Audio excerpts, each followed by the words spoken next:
कांग्रेस के प्रदेश अध्यक्ष जीतू पटवारी एक बयान देते हैं। वो कहते हैं कि मुख्यमंत्री मोहन यादव की कुर्सी छीनी जा रही है, खींची जा रही है। और कौन छीन रहा है? नाम लेते हैं वो शिवराज सिंह चौहान का, कैलाश विजयवर्गीय का, प्रहलाद पटेल का, राकेश सिंह का, यानी तमाम बीजेपी के बड़े नेताओं का। यानी सीधे तौर पर उन्होंने ये बात कही है कि भाजपा के भीतर में नेता मुख्यमंत्री मोहन यादव को हटा करके स्वयं मुख्यमंत्री बनना चाहते हैं। हमारे साथ में बातचीत के लिए मौजूद है भाजपा के प्रवक्ता चौधरी सत्येंद्र जैन जी। जैन साहब, बहुत बहुत आपका स्वागत है। नमस्कार जी। ये जीतू पटवारी ने एक बयान दे दिया, मध्य प्रदेश की सियासत गर्मा गई है, क्या किस तरीके से आप इसको देखते हैं? देखिए, मुझे लगता है कि भारतीय जनता पार्टी में जो विश्व का सबसे बड़ा राजनीतिक दल है, और इस राजनीतिक दल के अंदर विशेषण देखिए हमेशा कि जो इतना बड़ा दल ऐसे नहीं हो जाता। हमारे यहाँ पर अनुशासन है, कैडर बेस्ड पार्टी है, और एक हमारे यहाँ एक जिजीविषा है, एक तत्व है, और अनुशासन हमारा परम धर्म है। हर व्यक्ति, हर नेता, शीर्ष नेता भी अनुशासन का पालन करते हैं। और जिस प्रकार से सदैव आता है, अब लेकिन कांग्रेस के अंदर ये सारे अभाव हैं। आप कांग्रेस पढ़ती नहीं है, कांग्रेस थोड़ा सा रिकॉल नहीं करती है, कांग्रेस की स्मृति का क्षय हो चुका है, कांग्रेस विस्मृति की ओर जा रही है। और तो मैं उनको याद दिलाना चाहता हूँ, या तो वो थोड़ा अनुलोम विलोम करें, या कपालभाति करें, या फिर कुछ योग के और आसन करें। निसंदेह उनकी स्मरण शक्ति बढ़ेगी। साथ ही साथ नहीं हो तो वो बादाम वगैरह भी खाना शुरू कर दें। हम भेज देंगे उनको बादाम। हमारे कांग्रेस के जीतू पटवारी जी प्रदेश अध्यक्ष हैं। अब वो सुनते नहीं है। अब एक समय था, एक दिन कुछ समय पहले की बात है, हमारे जो वर्तमान के केंद्रीय मंत्री हैं, कृषि मंत्री हैं, आदरणीय शिवराज सिंह चौहान जी, बुधनी में उनके लोकसभा क्षेत्र में ही मुख्यमंत्री जी भी थे, डॉक्टर मोहन यादव जी। उन्होंने स्वयं कहा कि डॉक्टर मोहन यादव जी ने अपनी लकीर को बड़ा कर दिया है, और जो काम वो नहीं कर पाते तो उनसे भी ज्यादा आगे, कहीं आगे निकल गए यशस्वी मुख्यमंत्री डॉक्टर मोहन यादव जी। तो आप सोचिए, अब तो शिवराज जी ने ये कहा, कैलाश जी कहते हैं कि सबसे ज्यादा शिक्षा के अंदर उत्कृष्टता प्राप्त किए हुए हैं, वो डॉक्टरेट भी उन्होंने की हुई है, वो शिक्षा मंत्री रहे हैं, डॉक्टरेट भी की हुई है। तो सोचिए, अब वो स्वयं अब बोलते हैं कि डॉक्टर मोहन यादव जी मेरे से भी ज्यादा शिक्षित हैं, योग्य हैं, पात्र हैं। ऐसे ही समस्त नेतागण हमारे यहाँ कहते हैं। और भारतीय जनता पार्टी जो पार्टी है, वो अनुशासन हमारा मुख्य अंग है। बगैर अनुशासन हमारी रीढ़ है और निकता है, और पार्टी के सर्वानुमति से उनको चुना गया, और उनके कर्तृत्व में दिखता है। और जिस प्रकार से उनको जो काम कर रहे हैं, वो ऐसे कोई काम कर पाता कि मुख्यमंत्री जी फ्री स्टाइल में काम करते हैं, जो उनको लगता है। उन्होंने अनेक निर्णय लिए हुए हैं। आप देखिए, जो निर्णयों की बात करते हैं, तो एक निर्णय आपको मैं बता देता हूँ। अगर कांग्रेस के मेरे मित्रों को याद स्मरण करा देता हूँ, जीतू पटवारी जी या चाहे उमंग सिंगार जी हो, सुन लीजिए आप देखिए, राजा महाराजाओं का शासन रहा भारत में, और मध्य प्रदेश में भी रहा, और मुगलों का भी शासन रहा, और अंग्रेजों का भी शासन रहा।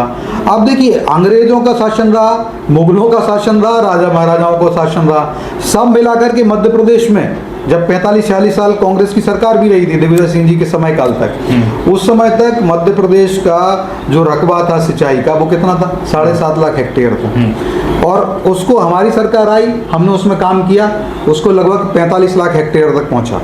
और जब डॉक्टर मोहन यादव जी को भी समय मिला, मुख्यमंत्री बने, वो भारतीय जनता पार्टी के, हमारे यहाँ उनको सर्वमान्य नेता चुना गया।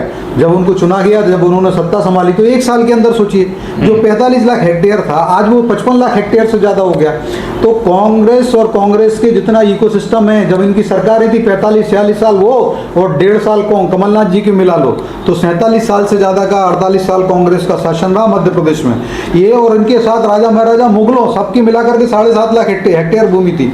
उतना है सिंचाई का रकबा बढ़ाने वाले यशस्वी मुख्यमंत्री डॉक्टर मोहन यादव जी हैं, जिन्होंने एक साल में ही लगभग 10 लाख हेक्टेयर से ज्यादा बढ़ा दिया। आज लगभग 55 लाख हेक्टेयर से ज्यादा का सिंचाई का रकबा मध्य प्रदेश में है, और निकट भविष्य में हम आने वाले एक साल में ये 65 लाख हेक्टेयर कर लेंगे, और हमारा लक्ष्य 100 लाख हेक्टेयर का, मतलब 1 करोड़ हेक्टेयर का सिंचाई का रकबा बढ़ा रहे। ऐसे अनेक मैं उदाहरण दे सकता हूं, जिसमें यशस्वी मुख्यमंत्री डॉक्टर मोहन यादव जी ने अपने कृतित्व से, अपने कर्म से, अपनी बुद्धि शक्ति से, और अपनी विजन से, अपनी दृष्टिपत्र से, अपनी फोरसाइट से, जो मध्य प्रदेश के लिए, मध्य प्रदेश के विकास में जो दिशा दी है, वो अनुकरणीय, वो दिव्य। आप सोचिए, जब सरकार में आए, उन्होंने लक्ष्य ले लिया, जो बजट था उसको आप बजट को दोगुना करने का किसी ने लिया क्या? पहले जो बजट था लगभग 3.5 लाख करोड़ का होता था। अब उन्होंने लक्ष्य लिया कि वर्ष 2028-29 का जो बजट होगा उस बजट में लगभग 7-8 लाख करोड़ का बजट होगा, दुगना कर देंगे। तो जब बजट ज़्यादा होगा तो पैसा ज़्यादा होगा तो विकास कितना होगा आप सोचिए। तो ये शक्ति देखिए, परिमाण देखिए, गति देखिए, तीव्रता देखिए, ये विजन देखिए, ये कांग्रेसियों को नहीं समझ में आएगा।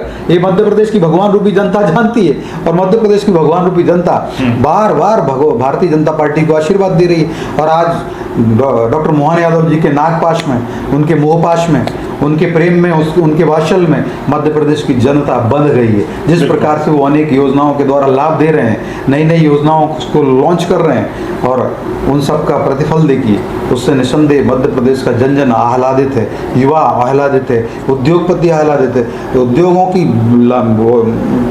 का मकड़ जाल बिछा रहे हैं और सड़कों का जाल बिछा रहे हैं। उद्योग, निवेश, रोजगार और आधारभूत संरचना, इंफ्रास्ट्रक्चर डेवलपमेंट, उसको विकास की गंगा बहा रहे हैं, उसके विकास की नर्मदा बहा रहे हैं। तो हर भारतीय, हर मध्य प्रदेश का एक एक नागरिक उस नर्मदा जी में विकास की, रोजगार की, निवेश की, आधारभूत संरचना निर्माण की जो गंगा और जो नर्मदा जी प्रवाहित हो रही हैं, तो उसमें एक एक मध्य प्रदेश का वासी उसमें डुबकी लगा रहा है, उसका लाभ ले रहा है। आपने तमाम उपलब्धियां गिनाई जैन साहब, और बिल्कुल सही उपलब्धियां आपने गिनाई। मैं खुद जब जनता के बीच में गया और मैंने वहां पर बातचीत करने की कोशिश की, ज्यादातर लोगों ने कहा कि अच्छा काम हो रहा है, विकास हो रहा है, डेवलपमेंट नजर आ रहा है, दिखाई दे रहा है। और कम से कम तस्वीरों में तो देख करके लग रहा है कि तमाम मंत्री मुख्यमंत्री मोहन यादव के साथ हैं। ऐसी कोई बात नजर आ नहीं रही है, तस्वीरों में नहीं आ रही है, साथ में जाते हैं कार्यक्रम में। ये जीतू पटवारी जो बात कह रहे हैं, क्या लगता है क्यों कांग्रेस पार्टी को यही मुद्दा मिला? मुद्दा दूसरे भी हो सकते थे, ये बयान देना, क्या इस स्तर की राजनीति अब आ गई है मध्य प्रदेश की कि आप कुछ भी बातें कहेंगे और आपको लगेगा कि जनता आपके साथ हो जाएगी? देखो अदीप जी, कांग्रेस जो है, जिनकी कांग्रेस के लिए तो दुष्यंत कुमार जी की कोई, जिनके पैरों के नीचे जमीन नहीं, जिनके पैरों के नीचे जमीन नहीं, कमाल है फिर भी उनको यकीन नहीं। तो ये कांग्रेस की ये हालत हो रही है कि इनके पैरों के नीचे की जमीन खिसक चुकी है, तो फिर भी इनको यकीन नहीं हो रहा।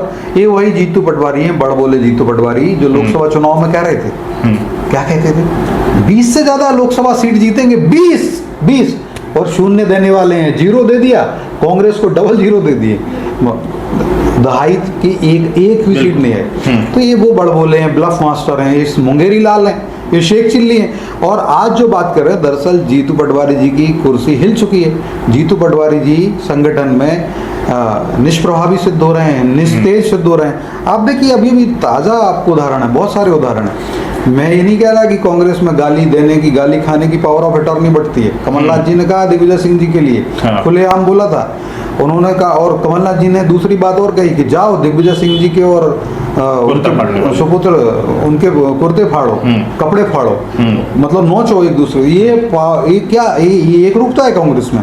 और जीतू पटवारी जी स्वयं अभी दिग्विजय सिंह जी इंदौर गए थे, और इंदौर गए और वहां से क्या भाव आ रहा है, वही कांग्रेसी प्रवक्ता ही बार बार कहते हैं ना, कांग्रेस के राष्ट्रीय नेता सुप्रिया श्रीनाथ जी और भी लोग हैं, तो नफरती चिंटू करके हमारे जितने लोग जो चिंटू नाम से हैं उनका अपमान करते हैं। इनको क्षमा मांगनी चाहिए। और इनके चिंटू वर्मा हैं, तो चिंटू चौक से जो चिंटू चौक से हैं, वो चिंटू चौक से कांग्रेस के इंदौर के अध्यक्ष हैं। वहाँ प्रभारी वो क्या कह रहे हैं कि मध्य प्रदेश का कोई भी नेता हमारे यहाँ आए तो पहले पूछे तो, और उसके बाद मतलब खुलेआम कह रहे हैं कि दिग्विजय सिंह जी का विरोध कर दिया है और ये विरोध किया गया है। तो अभी क्या दर्शाता है, जीतू पटवारी के समर्थक हैं वो। और जीतू पटवारी जी को राहुल गांधी जी ने कहा ना कि राहुल गांधी जी कहते हैं कांग्रेस में एक बहुत बड़ी गलती है। मुझे लगता है वो क्या कहते हैं कि कांग्रेस में जो रेस का घोड़ा होता है उसको, रेस के घोड़े को रोक के रखा जाता है, बारात के घोड़े में लगा दिया जाता है, और बारात के घोड़े को रेस में लगा दिया जाता है। मतलब रेस क्या होती है, अगर राजनीतिक दृष्टि से देखें हम लोकतांत्रिक व्यवस्थाओं में, तो राजनीतिक दलों में रेस होती है चुनाव, निर्वाचन आयोग जब तिथियां करता है, जनसेवक। तो कांग्रेस के अंदर ये दुविधा है। तो जीतू पटवारी जी कौन से घोड़े हैं, और आज भी अगर बताओ वो एज पर अकॉर्डिंग टू राहुल गांधी जी बता दें कि राहुल गांधी जी बताएं कि जीतू पटवारी कौन से घोड़े हैं। क्या अगर आया तो फिर कांग्रेस क्षमा मांग ले। जब जीतू पटवारी स्वयं अपना विधानसभा चुनाव हार गए, इंदौर उनका गृह क्षेत्र है, वहां से हार गए, तो वो कौन से घोड़े हैं? उन्होंने कहा ना कि जो टिकट हम जो है बारात के घोड़ों को दे देते हैं, तो जीतू पटवारी जी बारात के घोड़े थे। या फिर अभी प्रदेश अध्यक्ष भी बना के तो मुझे लगता है जीतू पटवारी जी भी एक असफल प्रदेश अध्यक्ष है कांग्रेस के, और पटवारी मध्य प्रदेश के तो बहुत सफल काम कर रहे हैं। राजस्व 2.0 कर दिया, राजस्व 3.0 पे आ रहे हैं। लाखों राजस्व प्रकरण का हल करके उन्होंने जमीन के विवादों को सुलझाने का बहुत बड़ा काम किया हमारे पटवारी बंधुओं ने, शासकीय पटवारी हैं। लेकिन एक जीतू पटवारी एक ऐसे असफल पटवारी सिद्ध हो रहे हैं कांग्रेस के कि कांग्रेस शून्य पर आ गई लोकसभा में।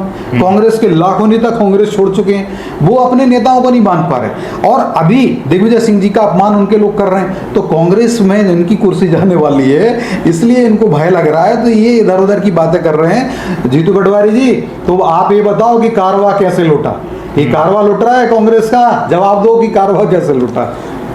कारवा कैसे लुटा, ये कहना है बीजेपी के जाने माने प्रखर प्रवक्ता चौधरी सत्येंद्र जैन का, और सीधे तौर पर उन्होंने आक्रामक रुख अपनाते हुए कांग्रेस पर हमला बोला और कहा कि लोकसभा चुनाव में जितनी सीटें लाने की बात करते थे उतनी तो आई नहीं, आया केवल 0। जिस पार्टी में उनके ही नेता एक दूसरे का कुर्ता और कपड़े फाड़ने की बात करते हैं, वो मोहन यादव पर बात कर रहे हैं। ये चौधरी सत्येंद्र जैन जी का कहना है। ऐसे में आप लोगों का क्या कहना है जरूर बताएं और जुड़े रहिए हमारे साथ।